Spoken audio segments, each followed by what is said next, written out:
Hey guys, selamat datang di Daily Screen.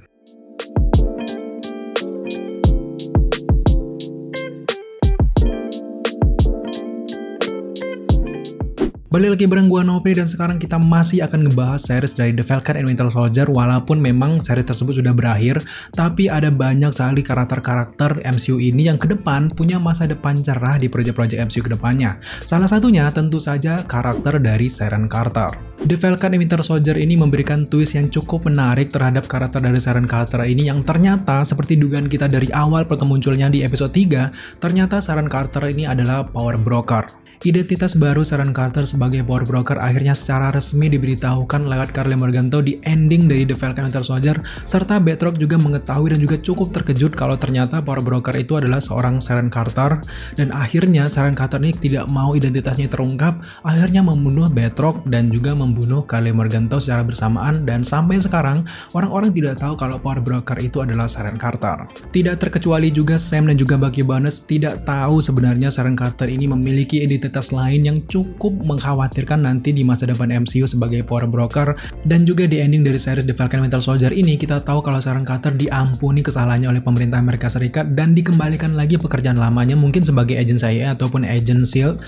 Di sini kita tidak tahu, yang jelas sekarang Sharon Carter bebas kemanapun ia pergi, tidak ada lagi penangkapan ataupun penyamaran lagi, dan juga bebas untuk mencuri aset-aset pemerintah selanjutnya di masa depan MCU. Terbukti di adegan-adegan akhir di sini Sharon Carter menelpon seseorang untuk memberitahukan kalau dia punya akses lebih besar lagi untuk mengetahui proyek-proyek rahasia pemerintah, teknologi-teknologi terbaru yang bisa dijual ke penawar tertinggi, layaknya memang pekerjaan dari seorang power broker. Setelah kalian melihat adegan akhir di series The Falcon Winter Soldier ini yang benar-benar dikhususkan untuk seorang Sharon Carter, di sini muncul sebuah pertanyaan, bagaimana pengembangan karakter Sharon Carter ini ke depannya di MCU, dan ini sangat menarik untuk kita bahas di video kali ini. Di video kali ini ada beberapa poin ataupun prediksi kita terhadap karakter Sharon Carter ini ke depannya. Yang pertama, jelas Sharon Carter ini akan menjadi penjahat ke depannya. Memang tidak sepenuhnya jahat, artinya seperti anti-hero, tapi juga Sharon Carter ini bisa merugikan pemerintah ataupun aset-aset negara lainnya yang bertolak belakang dengan misi dari superhero seperti Sam Wilson, Bucky Barnes, dan juga yang lainnya.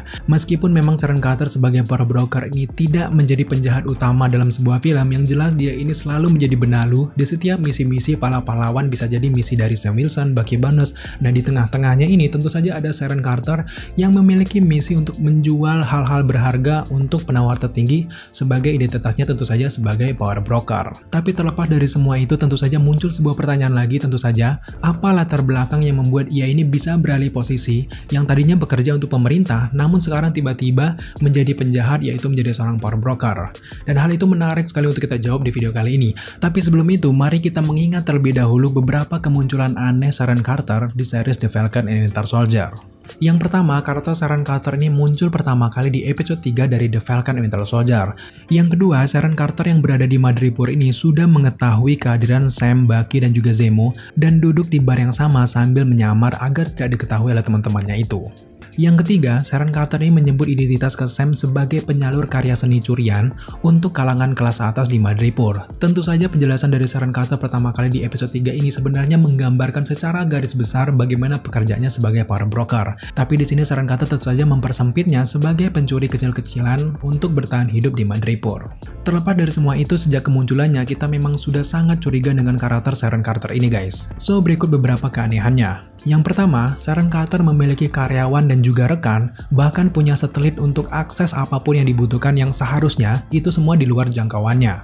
Keanehan yang kedua, Sharon Carter ini langsung tahu di mana lokasi dari Dr. Nagel dan sangat shock melihat bahwa Dr. Nagel ini dibunuh oleh Zemo secara tiba-tiba. Tentu saja Dr. Nagel ini merupakan aset penting bagi power broker karena bisa menciptakan serum super soldier dan juga menjualnya kepada siapapun penawar tertinggi. Yang ketiga, dengan teknologi penyamaran ala SHIELD yang juga digunakan oleh Black Widow, kita menduga bahwa selama ini di series The Falcon Winter Soldier, Sharon Carter ini bisa saja muncul di setiap tempat ataupun momen-momen penting sambil mengamati dari kejauhan. Berhubung film keempat Captain America sudah dikonfirmasi, kemungkinan besar Sharon Carter akan muncul kembali dengan misi power brokernya. Tapi juga kalau kita mengingat kalau dia ini adalah pemimpin dari Madripoor, besar juga kemungkinan kalau Sharon Carter ini bisa saja muncul di banyak sekali series MCU ke depannya. Salah satunya, Sharon Carter ini bisa muncul di Secret Invasion mengingat hubungannya dengan Nick Fury. Kemudian juga ia bisa muncul di Armor War mengingat banyak hal yang berharga yang bisa dijual dari peninggalan dari Tony Stark.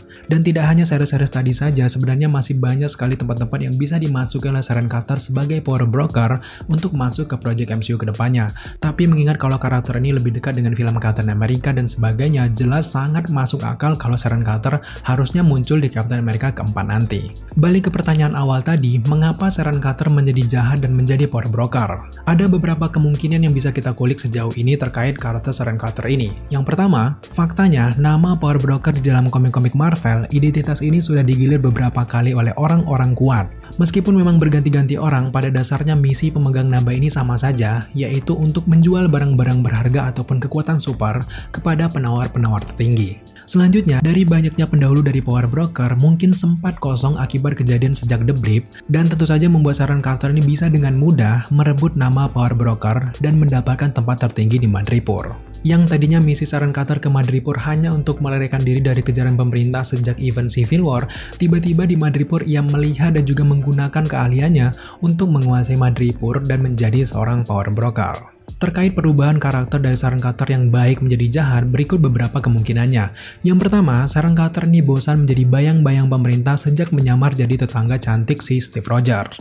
Yang kedua, ia ini sangat kecewa dengan pemerintah sejak menjadi buronan di Captain America Civil War. Padahal yang ia lakukan itu tentu saja benar menurut dirinya sendiri.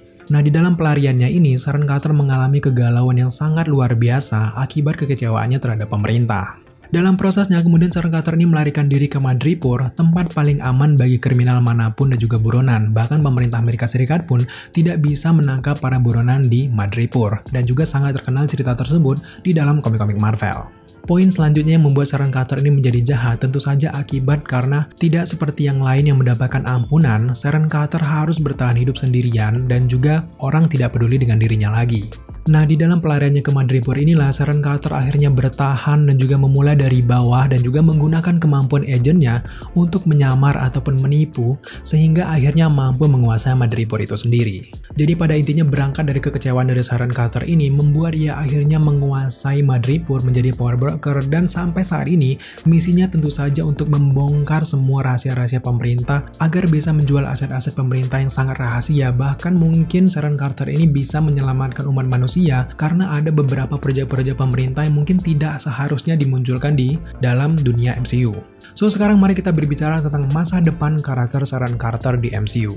Kita tahu sendiri di ending setelah diampuni kesalahannya dan juga menjadi agen pemerintah lagi, Sharon Carter versi sekarang bisa leluasa tanpa harus menggunakan topeng penyamaran lagi untuk masuk ke berbagai fasilitas-fasilitas pemerintah Amerika Serikat. Seperti yang sudah kita banyak singgung tadi, di sini Sharon Carter akan menggali banyak proyek rahasia apalagi yang akan dibuat pemerintah agar bisa dijual ke penawar tertinggi di Madripoor. Kemudian juga kita tahu sejak terjadinya The Blip, pemerintah ini fokus membangun teknologi pertahanan dari makhluk selevel Thanos. Nah, di titik ini, Sharon Carter mengetahui semua itu dan berusaha untuk mengambil keuntungan dari semua teknologi canggih ini dan lagi-lagi menjualnya kepada penawar tertinggi. Sharon Carter yang ditinggal oleh sosok Steve Rogers juga ternyata sekarang tidak punya sesuatu yang harus diperjuangkan ataupun menjadi pedoman dirinya. Ia sekarang bebas melampiaskan apapun keinginannya, baik itu menjadi jahat ataupun menjadi baik sesuai dengan apa yang dia inginkan pada saat itu. Tentu akan berbeda hasilnya kalau Steve Rogers masih ada di MCU saat ini. Bisa jadi Sharon Carter ini akan menjadi luluh ataupun menjadi baik kembali akibat karena rasa cintanya kepada Steve Rogers dan juga akan mengikuti semua nasihat dari Steve Rogers untuk tidak menjadi jahat lagi. Terlepas dari semua fakta kalau Sharon Carter ini adalah power broker yang jahat, tapi sampai saat ini kita masih percaya kalau Sharon Carter ini tidak sepenuhnya jahat dan masih memiliki kebaikan yang ada di dirinya. Bisa jadi kedepannya ia ini akan menjadi anti-hero ataupun bahkan menolong dari kejauhan untuk setiap misi-misi dari Sam Wilson, Bucky Barnes, dan juga yang lainnya. Meskipun kita memang tidak sepenuhnya percaya kalau Sharon Carter ini akan menjadi jahat, setidaknya nanti dia akan menjadi anti-hero yang fokus untuk tujuannya sendiri. Yang paling mungkin nanti kedepannya karakter Sharon Carter ini akan muncul lagi di film Captain America keempat untuk membantu misi Sam Wilson sekaligus melakukan misinya sendiri. Mengenai siapa villain utamanya nanti, yang jelas mengingat Sharon Carter adalah agen pemerintah juga, dia tidak akan menjadi villain utama dan akan tetap berkamuflase di balik identitas Sharon Carter karakternya. Dan kalau kita berpedoman dengan yang ada di dalam komik, Madripoor ini sangat dekat hubungannya dengan para mutant, terutama Wolverine. Nah, bisa saja karakter Sharon Carter ini akan dipersiapkan untuk kemunculan dari mutant di MCU. Semoga saja. Oke guys, itulah beberapa prediksi yang bisa kita paparkan terkait masa depan Sharon Carter di MCU. Sejauh ini tentu saja kita masih berharap kalau Sharon Carter ini tidak sepenuhnya jahat, mengingat bagaimana hubungannya dengan Peggy Carter, Steve Rogers, dan juga pahlawan-pahlawan lainnya. Artinya masih banyak sekali kebaikan-kebaikan yang ada di hati dari seorang Sharon Carter. Oke guys, terima kasih kalian sudah menyaksikan video kali ini. Jika kalian suka dengan konten seperti ini, jangan lupa dukung kita dengan cara subscribe, like, komen, dan share. Serta jangan lupa juga untuk nyalakan notifikasi agar kalian mengetahui apabila Dalaskin mengupload video setiap harinya. Thank you guys.